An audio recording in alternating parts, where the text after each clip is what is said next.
गोवा के सरकारी medical college hospital में फिर से लापरवाही हुई। ऑक्सीजन सप्लाई में कमी की वजह से 15 मरीजों की जान चली गई। घटना आधी रात 2 बजे से लेकर सुबह के 6 बजे हुई। जिस अस्पताल में घटना हुई वहां बदइंतजामी के हालात ऐसे हैं कि दिल बैठ जाए। इस सरकारी अस्पताल में पिछले 4 दिन के अंदर 74 लोगों की मौत हो चुकी है। इसके लिए ऑक्सीजन की कमी को जिम्मेदार माना जा रहा है।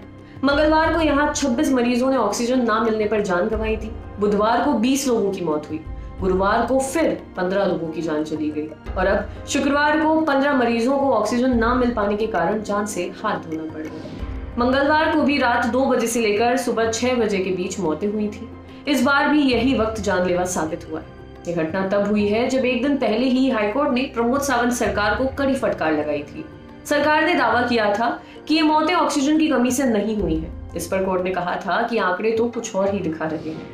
हेल्थ सेक्रेटरी ने कोर्ट में दावा किया था कि ऑक्सीजन की कोई कमी नहीं है, बस सिलेंडरों के ट्रांसपोर्ट में समस्या आ रही है। इस मुद्दे को लेकर राज्य के स्वास्थ्य मंत्री विश्वजीत राणे भी सवाल उठा चुके हैं। उन्होंने अस्पताल में ऑक्सीजन की कमी की ओर इशारा करते हुए कहा था कि यहाँ सोमवार को 1200 जंबो सिलेंडरों की जरूरत थी, लेकिन मिले सिर्फ 400। ऑक्सीजन को लेकर आ रही दिक्कत की हाईकोर्ट को जांच करानी चाहिए। इसके बाद सीएम प्रमोद सावंत ने मंगलवार को कोरोना वार्ड का दौरा किया। उसके बाद उन्होंने कहा, ऑक्सीजन आने में देरी की वजह से हॉस्पिटल में सप्लाई बाधित हुई। हालांकि ये नहीं कहा जा सकता कि मौतें इस वजह से ही हुई हैं। ऐसा नहीं है कि गोवा मेडिकल कॉलेज में सिर्फ ऑक्सीजन सप्लाई ही एक समस्या है।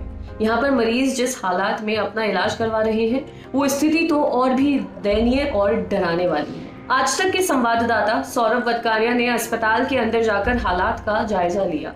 वहाँ कोविड वार्ड बुरी तरह से भरा हुआ था। इलाज के लिए आए मरीज जमीन पर लेटने को मजबूर हैं। अस्पताल की तरफ से उन्हें जमीन पर लेटने के लिए कोई गद्दा तक नहीं दिया जा रहा है। लोग अपने मरीजों के लिए खुद ही गद्दा या चटाई की व्यवस्था कर रहे हैं। स्टोर रूम तक में मरीज लेटे हुए हैं। आज तक संवाददाता से बात करते हुए कई परिजनों ने अपना दर्द बताया। एक मरीज के परिजन ने कहा, प्लीज गोवा की मदद कीजिए, गोवा को बचा लीजिए, हालात बद से बदतर है। मेडिकल कॉलेज के कोविड वार्ड नंबर 147 में तो कदम रखने तक की जगह भी नहीं दिख रही थी। वार्ड में इतने मरीज हैं कि जमीन पर भी लोगों को जगह नहीं मिल पा रही है। इससे भी खराब स्थिति ये है कि यहाँ कोविड वार्ड में किसी के भी आने जाने पर कोई रोक नहीं है।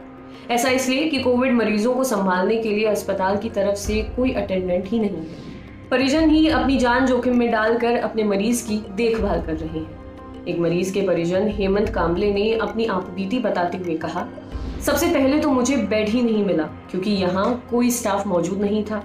हमें खुद ही अपने मरीज को अस्पताल के अंदर ले जाना पड़ा। जब हमें बेड मिला तो कोई गद्दा नहीं मिला। मैं खुद अपने घर से गद्दा लेकर आया हूँ। इतना ही नहीं, यहाँ ऑक्सीजन की भी कोई व्यवस्था नहीं है। मुझे ऑक्सीजन के लिए बड़ी रकम देनी पड़ी। उसके बाद मैं खुद ऑक्सीजन सिलेंडर लेकर आया। ना तो यहाँ दवाई है, ना कोई देखरेख करने वाला स्टाफ है। सब कुछ मरीजों के रिश्तेदारों पर छोड़ रखा है।